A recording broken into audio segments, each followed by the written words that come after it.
સગુણાબેન ને એક વાતમાં દુઃખ છે કે મારી જાય એવી ભાઈ વિનાને બે સાસરિયામાં જાય સાસુ જેઠાણી નણંદ બા એમને તેદી મેણા બોલે પણ સગુણાબેન કેવો યા પાટ ઉદન કરી માત પિતાને છોડીને સાસરે વિદાય લેશે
અરે બેટા શા માટે વિલાપ કરો છો દીકરે?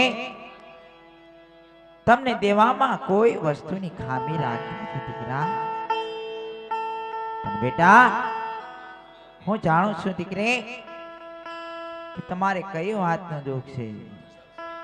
બેટા તમારે માડી જાય એવીનું દુઃખ છે ને બેટા સગુણા. પણ દીકરે આવા વિલાપ ન કરો. હું તમારા પિતાજીને ભલામણ કહીશ બેટા કે તમે પઢિયાર રાજાને ભલામણ કરી આપો કે મારી લાડકી દીકરી સગુણાને એના સાસરિયાની માળીમાં કોઈ કરવાનું ન કરો. બેટા આવા વિલાપ ન કરો. ડાયા થઈને સુખાઈથી તમારા સાસરે સીધાઓ અને છેલ્લી વેળાએ તમારા પિતાજીને મળ્યો.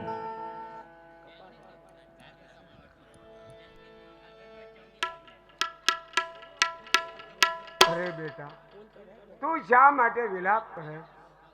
મેં તને દેવામાં કાંઈ બાકી નથી રાખ્યું, પણ તારે એક જ વાતનું દુઃખ છે કે તારે માડી જાય એવી નથી. ભગવાન પાસે તું પ્રાર્થના કરજે, ભગવાન બધી મનોકામના તારી